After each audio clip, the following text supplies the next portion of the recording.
نمیدونستیم که سال 2023 قراره عجب سال جذاب. نیوزلندی که ما بیشتر میشناسیم تقریبا از این روز شروع نمیتونستی خواب بودن رویا بودن رو بخوای تشخیص بدی. یکی از یونیک‌ترین صحنه‌هایی بود که به نظر من اونجا جزو هیچ کسی دیگه ای نبود. اکسا داره چیکار میکنه دقیقاً؟ یه دشت پهناور تو این جنگل مرطوب مرموز همچین چیزی که عمرمون ندیده بود و واقعا اعجاب انگیزه. روز سوممون توی کوینزتاون صعود زیبای بن لومن تموم شد، اما داستان نیوزلند ما هنوز شروع هم نشده. فرداش رفتیم به سمت فرانکتون، شهر نزدیکیه ولی جالبش اینه که مسیر کنار رودخونه همینجوری پیاده واک کردیم. یا واکی بود که اتفاقا دیدیم چقدر دوچرخه‌اش هم جالبه. خیلی وقت داشتیم بعدا می‌خوام دوچرخه می‌خواستیم لیک واکاتیپو رو از کنار ساحل لیک اون ترک معروف کوینزتاون تریل رو بریم تا برسیم به فرانکتون.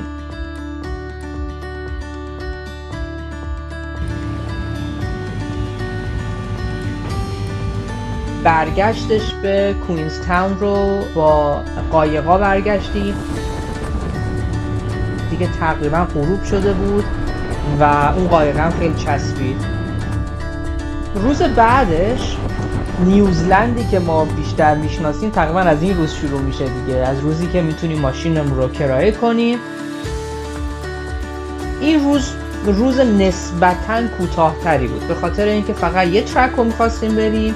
ویکریک ترک بودش. یه سری پایپلاین بود که این پایپلاین ها با یه شیب نسبتاً تندی از کوه میرفت بالا و تهش آبشار بود. از کنارش مسیر واکینگ داشت. همون جایی بود که خیلی شیبش هم تند بود و تو هم زانوت خب درد کرده بود. کمی ملتهب شده بود دیگه. بعد پایین‌هاش بارش شدید. من رفتم ماشین یکم آوردم جلوتر که بتونیم سوار بشیم.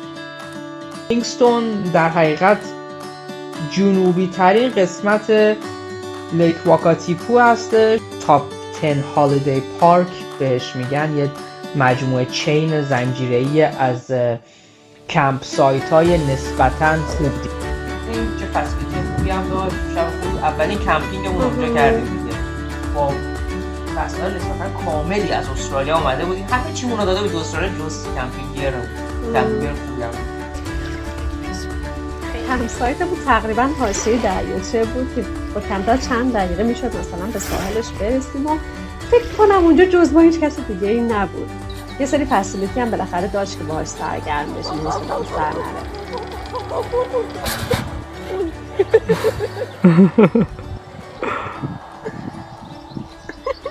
زمین داره میچرخه.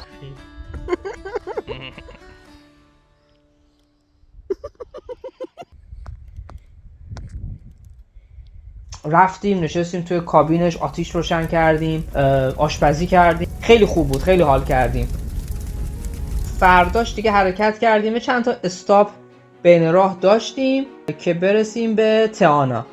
منطقه فیوردهای دقیقا نیوزلندن یا اونطور که نیوزلندیا میگن ساوندز، مثل میلفورد ساوند یا داوتفول ساوند. قشنگ شهری بود که دم به دم فروشگاه کوهنوردی، اون حس کم اون آلپاینی رو میبینی. آدم‌ها همه بک‌پکرن. این خیلی جالب. بعد رفتیم اون مسیر لورد آف رینگز. از این مسیرها خیلی زیاد نیوزلند اونجا فیلم برداری شده. خیلی مسیرهایی هست به اسم لورد آف رینگ، یکی از همون جنگل‌هایی که تو سیزن اول توی قسمت اول فیلمش مافیا.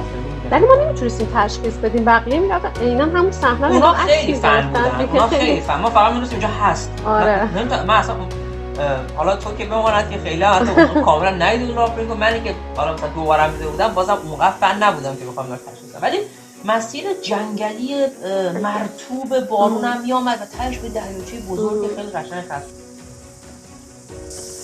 و ما تصمیم گرفته بودیم کروزمون باشه داوتفول ساوند و واکینگمون و ترکامون بیشتر سمت میلفورد ساوند باشه. سوار ماشین شدیم و خودمون رو رسوندیم به ماناپوری در جوار لیک ماناپوری. خیلی خوشمزه. آره میتونم. فقط خبر بد دارم، اینا زود تموم میشه. یه زمانی میرسه که ما میریم آمریکا، بعد اونجا باز خیلی خوش میگذره. یادم اون موقع فکر میکردیم که یک چند ماه اول سال 2023 رو سفر میکنیم و تمام. نمیدونستیم که سال 2023 قرار عجب سال جذابی بشه برامون. اونجا دوباره یه هالیدی پارک بود و چادر زدیم. قرار بود خب 2 شب اونجا بمونیم. کایاک داشت اونجا، از کایاکا استفاده کردیم و اینم خیلی خیلی باحال بود. توی اون لیک ماناپوری واقعا صحنه‌های بی‌بدیلی بود. ما توی این 2023 خیلی جاها کایاک سوار شدیم. حالا در ادامه اسپویل داره سمت راست در ادامه بهش میرسیم، راجعش صحبت می‌کنیم و خیلی قبل‌ترش. کایاک سوار حرفه‌ای نیستیم ولی هر وقت که این کایاک‌ها رو سوار شدیم خیلی خیلی لذت بردیم. اونم توی این مناطق بسیار زیبا. پارو بزن، تو دارم فیلم میگیرم ازت بدونن که تو پارو میزدی، با سوء تفاهم نشه.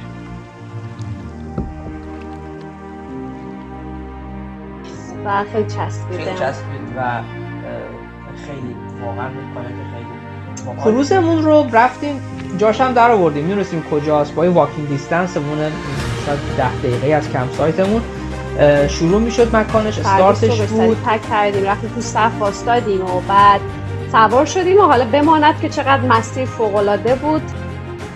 عجب دسترسی عجیبی هم داشت. تمام این لیک ماناپوری رو تا آخر میرفت. بعد توی فیورد نشنال پارک بعد اتوبوس میشستیم. اتوبوسه بعد از 1 ساعت ما رو میذاشت جایی که باید دوباره خود کروز فیورد رو میشستیم. توی کل میلفورد ساند ما رو میچرخون تا دهانه اقیانوس میرسیدیم، برمیگشتیم. نفسی بگیرم. واقعا زیاد بود. جعفر جان بابا موسیقی حماسی بذار یه تایم لپس مسیر رو بریم.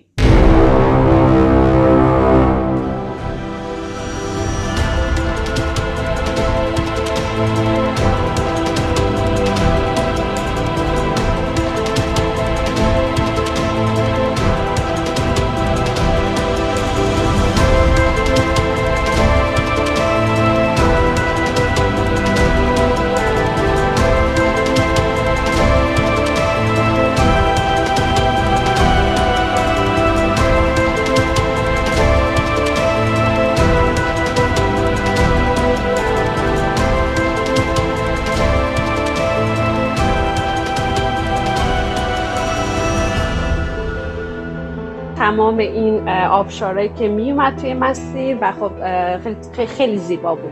ولی خب قشنگترین قسمت اون مسیر برای من دیدن اون فوکای آبی بود. درست میگم؟ فوکای آبی بودش که رو سنگ بودن. خیلی خیلی جالب بود. حالا مثلا همچین صحنه‌ای اینا تو طبیعت اصلا واقعا ندیده بودم. ما خیلی طبیعت ندیدیم. یعنی از استرالیا هم هستن، نیوزلند هم هستن، ولی خب ما تو طبیعت ندیده بودیم. آره اون صحنه که از یونیک ترین صحنه‌هایی بود که به نظر من اتفاق افتاد. فضای عجیب و غریبی که همه جا رو مه گرفته. یک صحنه خیلی قشنگ میلفورد ساوند اونجایی بودش که کاپیتان تصمیم میگیره که همون حسی که برای اولین بار اکسپلوررها از اینجا رد شدن رو شیر کنه با ما. موتورهای کروز رو خاموش میکنه و میگه یه چند دقیقه سکوت کامل و واقعا اعجاب انگیزه. He's going to turn off the engines, he's going to turn off the generator and make that boat go completely silent.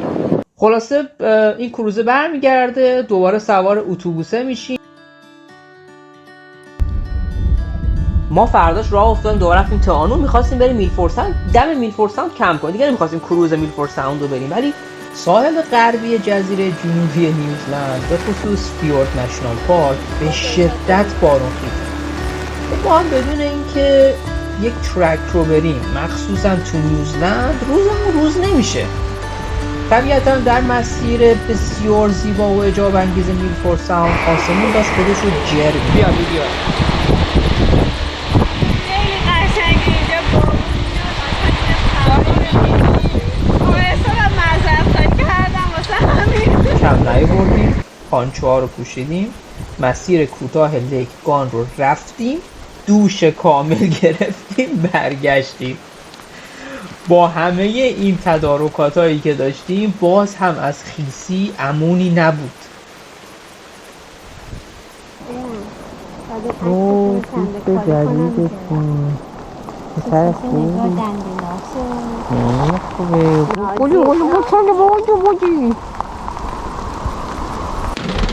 وضعیت ما بعد از جفتن پایین نه ولش کن در نیارم. مطمئنی؟ پات خیس میشه ها؟ پاهم خیس هست الان. یعنی مثلا پات سرما میخوره. فکر نکنم. حالا بزنم چقدر تا بعدی داریم. حالا میریم میلفورسان لوکال‌ها رو همه رو برگشت اگه بارون نیامد بریم. دیسکاوری سنتر داره تا حالا اونجا سربسته هست هرچی هست.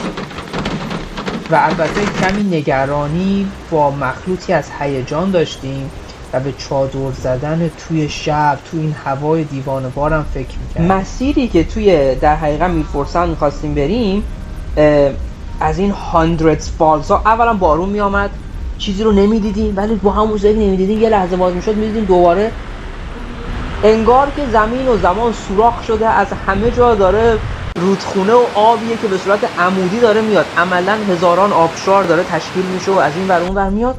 هرچی صحنه بازتر میشد بیشتر فکر اون میافتاد. هم مهش جالب بود هم بسته شدنش.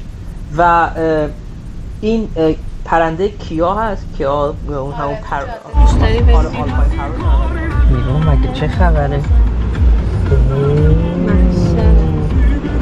اینا دارم به چی نام میکنن؟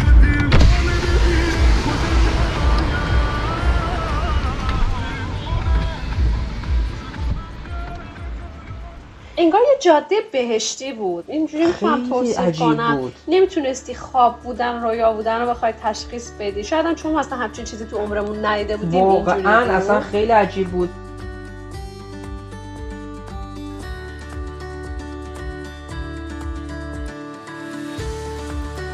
واقعا فیورده عجیبی بود. رسیدیم به تهش، یکم فیلم از اینو بارون میامد، داستان داشتیم با اصلا توی فیلم و عکس نمیشد اصلا دقیقاً بعضی پانوراما ویوها مخصوصا با اون فضای مه و فضای بارون که اصلا تو فیلم عکس نمی‌کنه. ولی دلم شاید بخواد دوباره اون صحنه تکرار بشه. خیلی صحنه قشنگی بود.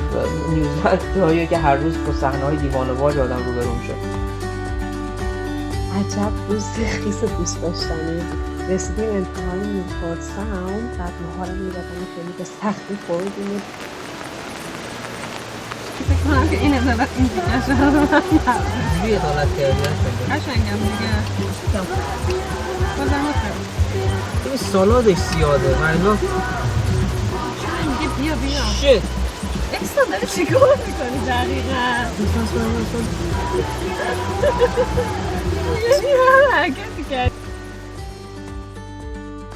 دیگه وقتش بود که میلفورسان رو جادهش رو کامل برگردیم به سمت ماکای کریک و کمی وقت داشتیم که بین راه بتونیم این لوکاوت های خیلی زیبا رو هم یه چکی بکنیم.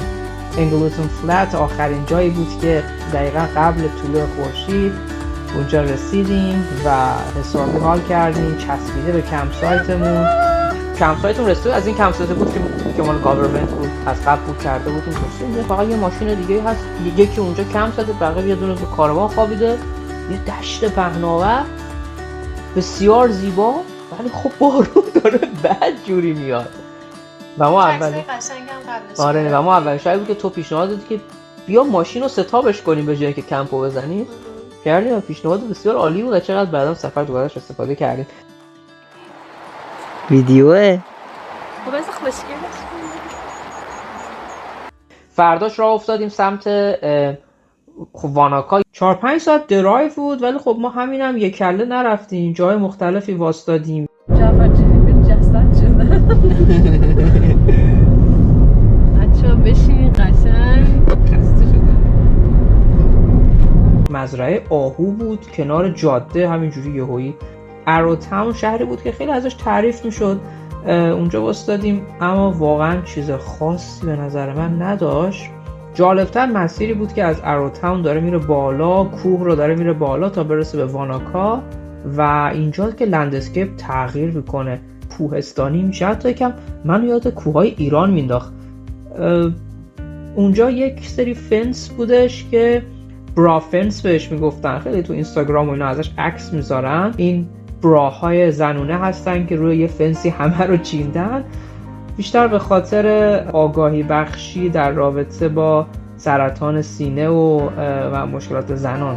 یه خیریه برای جمع‌آوری کمک برای سرطان سینه. و تهش رسیدیم به واناکا. نسخه خودمونی تریه از کوینزتاون. خیلی کوزی‌تره، کوچیک‌تره، دریاچه‌اش کوچیک‌تره، شهر کوچیک‌تره و خیلی کمتر توریستی، ولی همچنان اون لندسکیپ و جادویی که کوینزتاون داره تو واناکا هم هست. یه لیک قشنگ، اون اکامودیشن ما با اون ویو بسیار زیبا به سمت دریاچه.